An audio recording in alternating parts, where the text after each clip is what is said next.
नमस्कार। आज test series के हम लगभग आखिरी दौर में पहुंच चुके हैं। आज हम 14वें टेस्ट की बात करेंगे। उसके बाद में मात्र एक ही टेस्ट बचेगा, 15वां टेस्ट। और ये 15वां टेस्ट होने के बाद में हम फिर आपको ब्लूप्रिंट के आधार पर बहुत ही अच्छा और महत्वपूर्ण प्री बोर्ड के पेपर बनाएंगे और वो सोल्व कराएंगे। तो अब आप ध्यान दें और अच्छी मेहनत करने का प्रयास करें। फिर हम आपको सही तरीके से वास्तु की स्थिति का आंकलन करके उस प्री बोर्ड में फिर कुछ सवालों में जो आपकी कमी रहेगी उनका हम सुधार करेंगे। सबसे पहला सवाल है ये, देखो, जब सांख्यिकी आप पढ़ोगे तो सांख्यिकी में 3 प्रकार के प्रश्न होते हैं। एक रहेगा माध्य का, दूसरा माध्यिका का होता है, तीसरा बहुलक का होता है। सबसे इंपॉर्टेंट चीज बात है कि तीनों सवाल परीक्षा में आते हैं। अब ये जो माध्य पूछ रहा है ये 3 विधि से पूछ रहा है, प्रत्यक्ष विधि, कल्पित विधि और पग विचलन विधि। और मेरा भी आपसे विशेष निवेदन ये रहेगा कि आपको तीनों विधि से सवाल करना आना चाहिए। लेकिन सवाल करने से पहले मैं आपको बता देता हूँ, इनके बार बार बताए सवाल हैं, आप हमारे पुरानी वीडियो देख सकते हो, इसलिए मैं इसमें आपको ज़्यादा नहीं बताकर हेल्प कर रहा हूँ छोटी छोटी। अगर आपको डायरेक्ट माध्य याद करना है तो उस माध्य का जो सूत्र होता है वो ये होता है, सिग्मा एफ एक्स बटावा सिग्मा एफ। अगर ये सवाल आता है तो आपको क्या करना है, ये f का मान है, ये x का मान है, यहाँ पर x और x दोनों की बनानी एक टेबल, और टेबल बनाने के बाद में इन दोनों को मल्टीप्लाई करना। जैसे 120 आ गया, इनको आप मल्टीप्लाई करोगे 330 आ जाएगा, इनको करोगे 280 आ जाएगा, इनको करोगे आप 200 आ जाएगा, इनको करोगे कितना जाएगा 240, इनको जब आप गुणा करोगे तो ये आ जाएगा, और इनको गुणा करोगे तो ये। इसके बाद में ये कितना आता है, जितना भी आता है आप इनका योग करके इसकी जगह रखोगे, और उसके बाद में इनका भी आप योग करोगे, और योग करने के बाद में यहाँ रखोगे, और इन दोनों का जब आप डिवाइडेशन करोगे या डिवाइड करोगे या भाग करोगे, और भाग करने के बाद में जो इनका हल आएगा वही इसका मेन उत्तर होगा। बोलो ये तो सिंपल माध्य हुआ कि नहीं हुआ? आप चाहो तो याद कर सकते हो, कोई बड़ा इशू नहीं है। इनको जोड़ के भी सरल कर सकते हो, कितना कितना आता है, जैसे 100, 300, 400, 200 को जोड़ दो, फिर 200 को जोड़ दो, फिर 200 को जोड़ दो, 100, फिर इनकी बची हुई संख्या को आप जोड़ देना। ये तो वह आपका सिंपल माध्य। अब दूसरी बात आती है कल्पित माध्य और पग विचलन विधि। अब सबसे पहले तो आपको एक चीज ध्यान रखनी है, अगर आप इन विधियों से सरल कर रहे हो तो कारण क्या है, इन विधियों को आप डायरेक्ट सरल क्यों कर रहे हो, या इन नई नई विधियों का प्रयोग क्यों कर रहे हो? इन नई नई विधियों का प्रयोग करने का हमारा टारगेट मुख्य ये रहता है, इसलिए करते हैं ताकि हम निम्नतम से निम्नतम, नजदीक से नजदीक मान तक पहुंच सकते हैं, और कितना सन्निकट मान लेकर आ सकते हैं, इसीलिए इनकी कैलकुलेशन करने के लिए हम इनका प्रयोग करते हैं। ये चीज होती है इनको सरल करने की। अब देखो, आपको जब कल्पित माध्य से रिलेटेड सवाल करना है तो कैसे करना है वो मैं आपको बता देता हूं। देखो, जब आप कल्पित माध्य से रिलेटेड सवाल करोगे तो सबसे पहले आपकी ड्यूटी रहेगी ये है, इनके बीच का वैल्यू आपको लेकर आना पड़ेगा। जैसे ये लेके आ गया 20, 30, 40, 50, 60। उसके बाद में इस एफ एक्स की वैल्यू खत्म हो जाएगी, ये आपके कहीं पर भी काम नहीं आएगा। फिर आपके क्या काम आएगा, यहां पर आपको इसके आधार पर कोई ना कोई बीच की संख्या, जैसे 1, 2, 3, 4, 5, 6, 7 है, तो जो 4 नंबर है उसको आपको कल्पित माध्य मानना पड़ेगा। और कल्पित माध्य जब इसको मानना पड़ेगा तो ये इसका कल्पित माध्य का वर्ग होता है। तो हमारे कल्पित माध्य का सूत्र होता है a plus sigma F I D I बटावा सिग्मा एफ। आई का मतलब होता है नंबर 1, 2, 3, 4, कितने भी जो भी है, इनफाइनाइट नंबर, अनंत तक चलते हैं। ये ए आएगा, ये ध्यान रखना, बच्चे ये भूल जाते हैं, और इसके बाद में ये प्लस का चिन्ह आता है। कहीं ना कहीं हम चीजों को भूलने का प्रयास करते हैं या सोच नहीं पाते। ये तो वह कल्पित माध्य का डी या कल्पित माध्य। और जब पग विचलन विधि भी आएगी तो वो उसके साथ भी ए आएगा, लेकिन उसके डी के साथ यू आई जाएगा। क्या आ जाएगा? अब यहाँ यू आया या डी आया, यू तब बनेगा जब अपन इसका डी मान ज्ञात करेंगे, उस डी में हम अंतराल का भाग देंगे। अंतराल कितना आया, इनमें आएगा 10, 10। देखो, मैं अब आपको सबसे पहले सिखाता हूं डी ज्ञात करना, फिर सिखाएंगे आपको मैं यू ज्ञात। डी बराबर होता है एक्स माइनस ए। अब ए आपने क्या माना वो देखो, आप सबसे पहले आपने ए माना 50, तो मुझे बताओ 20 में से 50 जाएगा कितना रहेगा, माइनस के 30। 30 में से 50 जाएगा कितना रहेगा, माइनस के 20। यहाँ पर 10, 0, 10, 20 और ये 30। बोला आया कि नहीं आया? अब आप इनको जोड़ोगे कितना आएगा? तो जब आप इनको जोड़ रहे हो तो कितना आ रहा है? 0। तो ये क्या मान आया? ये तो 0 आ गया, ये लगभग मोस्टली 0 आता है। अब आपको इसका मान ज्ञात करने के लिए एक एफ आई डी आई चाहिए, तो अब आप क्या करोगे? इनको गुणा करोगे। ये एफ है, ये डी, तो ये आ गया -180। इसको जब गुणा करोगे तो माइनस के 220, इसको जब इससे गुणा करोगे तो माइनस के 70, ये 0 आ गया। और इसको जब आप गुणा करोगे तो 40, इसको गुणा करोगे तो फिर कितना जाएगा? 40, और इसको जब आप गुणा करोगे तो 30। और इनको आप जब सरल करोगे तो कोई ना कोई इनका जोड़ आपको प्राप्त होगा। जैसे देखो आप, ये कितना आ गया? 40, 40, 80, 30 कितने हो गए? 110। तो आप ये इनको जोड़ोगे तो ये हो जाएगा माइनस के 110, माइनस के 180, माइनस के 70, तो ये हो गए माइनस के 360। और उसमें भाग दोगे आप एफ आई का, इसका 11 से 17, 17 7 कितने होते हैं बताओ? 24, 28, 32, 34 और 35। एक बार और याद कर लो आप, जोड़ सही आनी चाहिए। ये 110 था, 220 में से 80, 110 निकाल दिया, 110 ही बचा, ठीक है। तो ये हो गया 180, 18 दूना 36, ठीक है। 6 11 17, 17 7 कितने हुए? 24, 24 और 4 28, 28 और 4 कितने हुए? 32, 2 34 और 1 35। तो ये 35 आ जाएगा। तो अब आप क्या करोगे? जैसे आपने माना इसकी निम्नतम सीमा के आधार पर आ जाएगा 50 से, हमने शुरू किया 45 से, और ये आ गया आपका माइनस के 360 बटा 35। और इनको सरल करके जो भी इनका मान आता है वो आप करोगे तो हमारा ये आंसर। बोलो बात समझ में आई कि नहीं?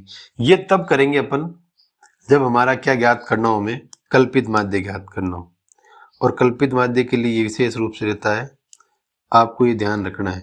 अब देखो, जो मैंने बताया, हम आप बार बार ये गलती कर लेते हैं। क्या कर लेते हैं? हम इस वर्ग को लेके चल रहे हैं कि भाई ये चल रहे, नहीं। आपको यहाँ ए है, ए का मतलब होता है कल्पित माध्य, इसलिए यहाँ 45 कभी नहीं मानना है। मैं यही मान के चेक कर रहा हूँ बच्चे हाँ भर रहे हैं नहीं, ये कभी भी नहीं आएगा।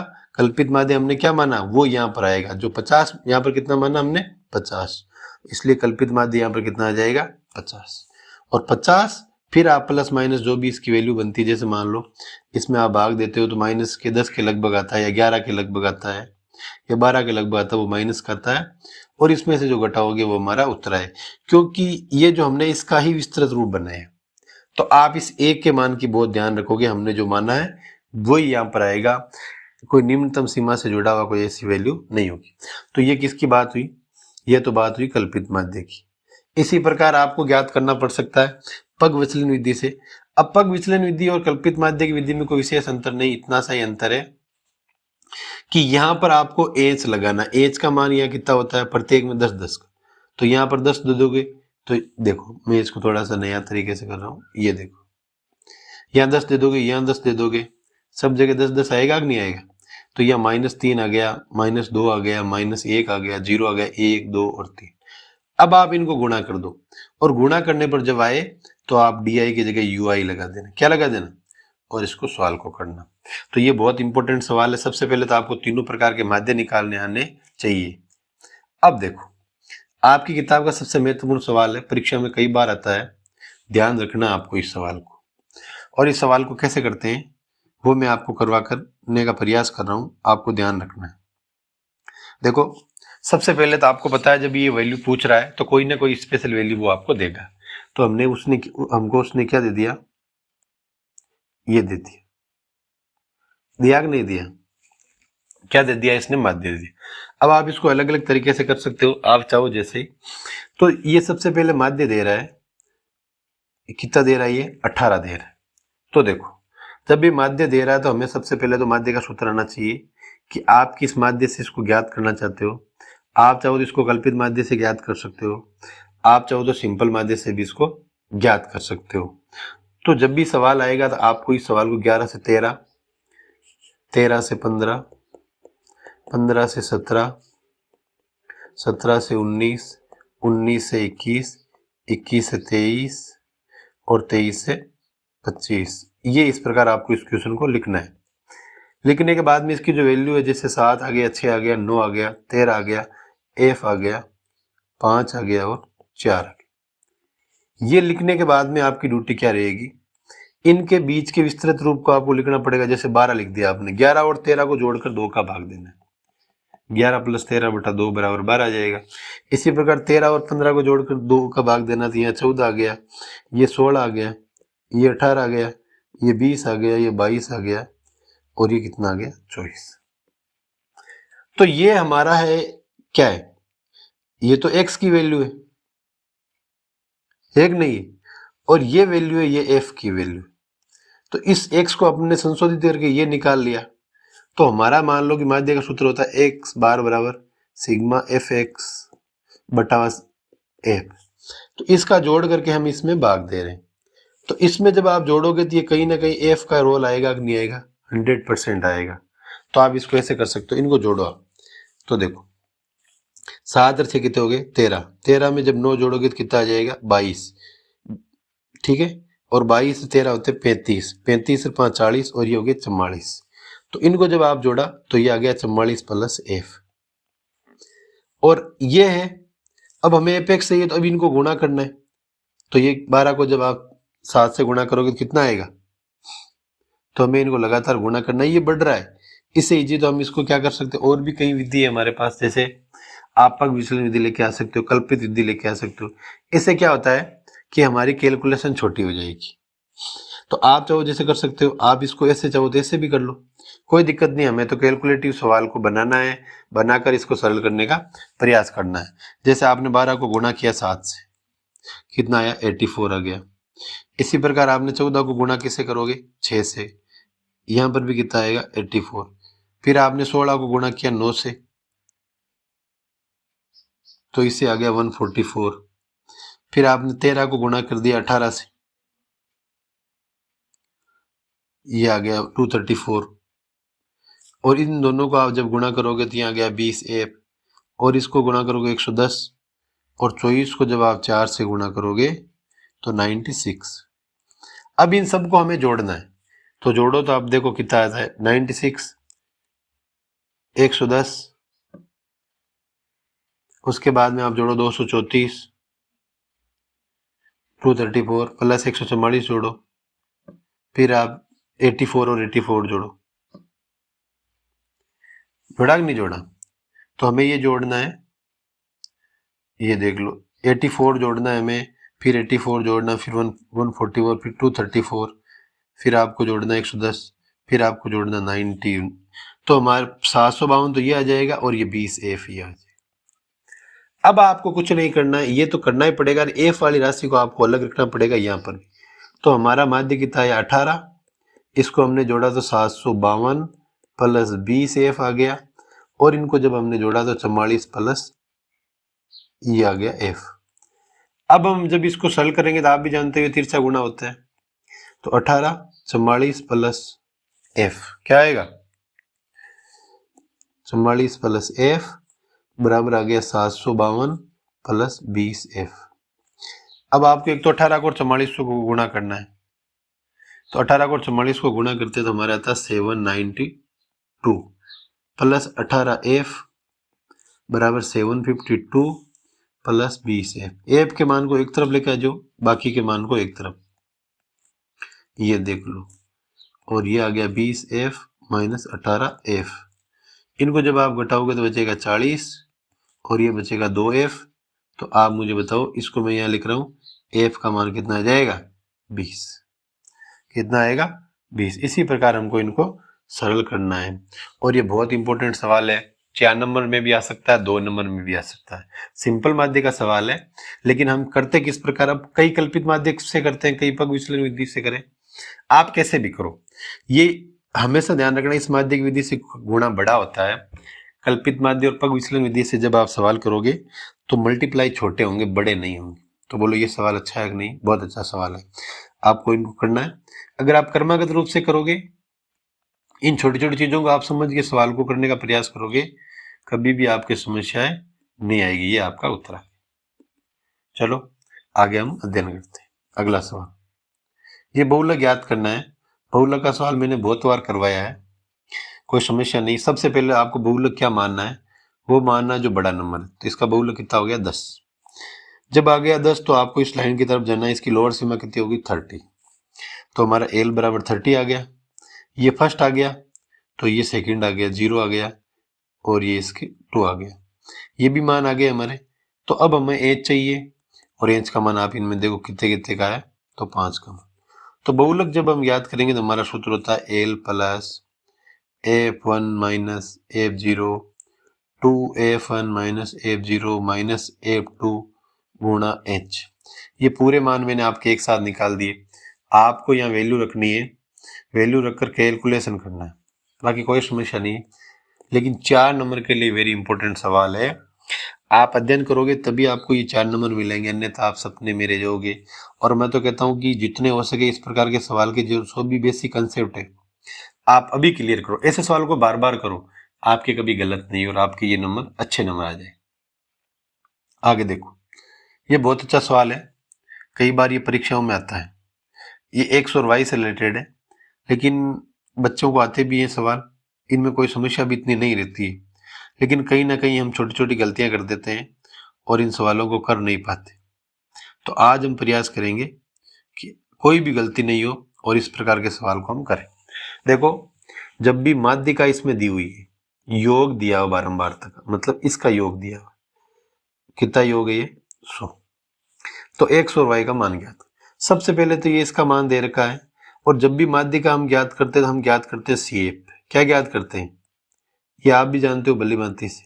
और सीएफ कैसे ज्ञात करते हैं, जैसे ये 2 आ गया, 2 और 5 7 आ गया, आगे 7 प्लस एक्स आएगा, 7 और 12 19 प्लस एक्स आएगा, 19 और 17 36 प्लस एक्स आएगा, 36 और 20 56 प्लस एक्स आएगा, यहाँ पर 56 प्लस एक्स प्लस वाई आएगा, और 56 में जब आप 9 जोड़ोगे तो कितना आएगा 65 प्लस एक्स प्लस वाई आएगा, और 65 में आप जब 7 जोड़ोगे कितना आएगा 72, और उसके बाद में आएगा 76।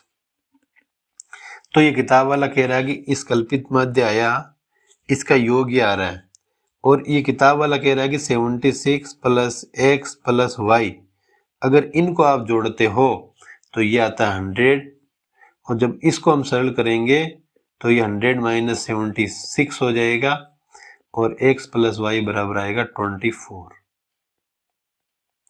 आया नहीं आया, ये समीकरण 1 मानना आप। अब दूसरी चीज क्या है, ये माध्य हमें दे रखा है, और माध्य हमें दे रखा है ये 100 का 100 दे रखा है। तो हम अपनी गणितीय मेथड से क्या करते हैं, n बराबर मानते हैं, और n बराबर क्या है 100, और n/2 बराबर क्या आएगा 50। ये आया नहीं आया, इस प्रकार हमें करते हैं। अब n/2 50 मान लिया तो हम क्या करते हैं, जब भी CF को लेते हैं, जब उस जस्ट उसके आगे वाला पद, जैसे ये मानते हैं वर्ग, इस वर्ग को मानकर हम सवाल करेंगे। एक ठीक है कि नहीं है, लेकिन ये माध्य ये दे रहा 525, तो हमारी कोई समस्या नहीं है। 525 इसी वर्ग में आते ही नहीं आते, इसी वर्ग में। तो सवाल होता है हमारा माध्यक क्या होता है, माध्यिका। माध्यिका का सूत्र होता है ये, क्या होता है लोअर सीमा प्लस n/2 माइनस CF बटा हुआ क्या होता है F गुणा H। अब माध्यिका हमें दी हुई है 525, ठीक है कि नहीं है। L का मान कितना है, लोअर सीमा 500 आ गई, प्लस n/2 मान ये आ गया 50, और CF होता है इसका जस्ट पहले का 36 प्लस x, ठीक है कि नहीं आया। और नीचे F का मान कितना हो गया 20, और H का मान आप जानते हो कितना हुआ 100। अब इनको सरल करना है हमें, तो सबसे पहले इस 25 को आप इधर लेकर आ जाओगे 500 को, तो इधर कितना बचेगा 25। तो मैं यहाँ थोड़ा सा सोल्व करने का ये ऊपर वाली लाइन मिटा देता हूं। तो देखो ये 500 इधर आ गया, तो ये आ गया 25, ठीक है।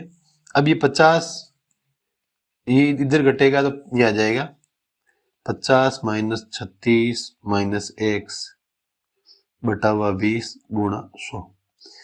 आप इसको इसे काट दो, 5 बार, और इस 5 का आप इसमें भाग दे देना तो 5 आएगा। 50 माइनस 36 माइनस x, और इस x को आप इधर लेकर आ जाओ तो 50 में से 36 गए कितने रहे? 14, और 14 माइनस 5 तो x बराबर कितना आ गया? 9। और ये x यहाँ रखोगे, 9 प्लस वाई बराबर 24, तो y बराबर हो जाएगा 24 माइनस 9, y का मान आ गया आपके 15। बोलो बात समझ में आएगी नहीं आई? इस प्रकार ये मान ज्ञात होता है, कोई चिंता करने की जरूरत नहीं है। आपको थोड़ा माइंड लगाकर समय देना है, क्वेश्चन सरल होना नहीं होना ये बात की चीजें होती, तो आपको ये चीजें ध्यान देनी। अगला सवाल, ये सवाल आपको ही करना है, माध्यिका से रिलेटेड मैंने सवाल कर दिया। इस सवाल को आपको आधार बनाकर एक तो माध्यिका निकालना है, बहुलक निकालना है, माध्य निकालना है, तीनों माध्य, प्रत्यक्ष विधि से, कल्पित माध्य से और पग विचलन विधि से, फिर निकाल कर आप मुझे बताओगे, ये वीडियो भेजोगे। बड़े ही मैंने इंपॉर्टेंट सवाल और अच्छे सवाल करवाने का प्रयास किया है। आपको इनको समय देना है, समय देकर इनको सरल करने का प्रयास करना, तभी देखो पढ़ने की स्थिति आती है। और नहीं पढ़ोगे तो कोई समस्या नहीं है, यह आपकी इच्छा है। कई बार से कम और से अधिक के सवाल आते हैं, वो बाकी है, वो हम आपको प्री बोर्ड में देंगे। कुछ सवाल हम बचा के रखें ताकि आप कितना अपने मन से अध्ययन करते हो ये भी हमें पता चल सके। समय दिया, बहुत बहुत धन्यवाद। Thank you so much.